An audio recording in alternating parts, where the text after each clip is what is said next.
Azhar Shamsudeen, Vice President of Maryland Elite Basketball. Yes, sir. This is our playoffs for your summer league going on today. Right. It's been a great atmosphere, great playoffs, a lot of overtimes, a lot of close games. Thank you. Talk to me a little bit about your brand and about this summer league. Well, one of the things we preach with our brand is bringing back the importance of developing high school basketball aside from the AAU.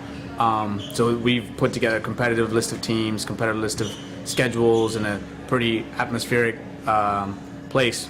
So teams and guys have kind of feel that regular season atmosphere.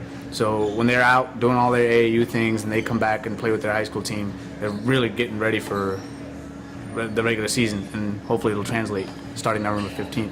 Talk to me about the landscape of the summer league. I know there's a JV summer league at the lower school. Yeah, there's a varsity league here. Yeah. How many teams are in it? What's the format? How does everything work? So JV Summer League is 16 teams. Everybody makes the playoffs. They play 9 regular season games, and then playoff starts, seeding based on your record 1 through 16.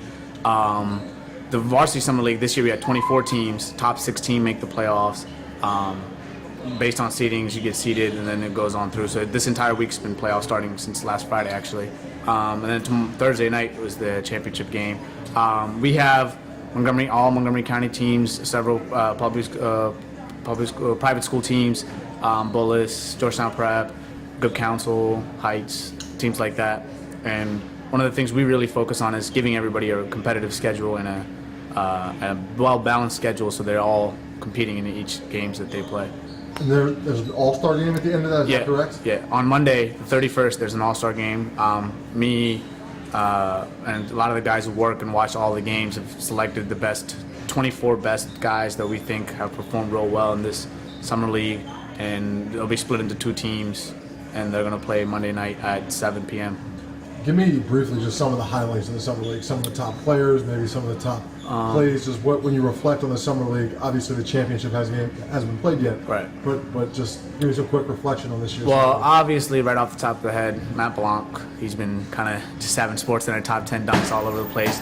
But there's been some other SportsCenter buzzer beaters in the playoffs. It's been yesterday. There was 2 buzzer beaters back to back. One. The team I coach as an assistant RM, we lost to Bullis on a buzzer beater in double overtime. Oakdale beat Clarksburg in regulation buzzer beater. There's been a few kids who've got some pretty monstrous dunks that are all up on our social media, and it's been up there. Nenda Tart, who's had back-to-back 35-point-plus performances. It's been a lot. It's been a long summer season. Last thing I want to ask you is, how difficult is it with all the AAU stuff going on, all the different camps, showcases? I know some of the elite players from your league aren't able to play in the playoffs because they have AAU commitments in Orlando or in Vegas. But talk about kind of navigating through those waters. One of the things we preach ourselves, and like I said, is the scheduling. We do it fairly early on, and we understand those tournaments. So when we do the scheduling, when I do the scheduling, I understand those tournaments and what time frame they're in. So I try to schedule around it as much as possible, understanding the teams and the players that they have.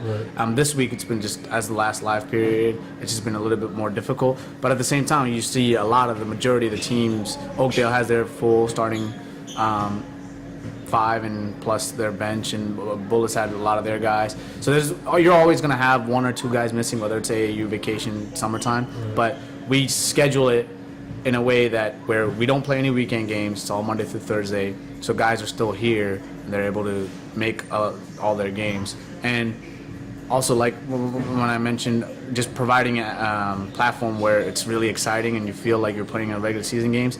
A lot of times, especially this summer league, we've had guys come play here instead of going somewhere else, just because they just enjoy it more. Yeah. All right, Azhar. We appreciate the time. Great job this summer, and we look forward to seeing what you have next. I appreciate it. I want to thank Campo Hoops for coming out. It's always a pleasure having you, Mark. All right, thanks, Azhar. Thanks, man.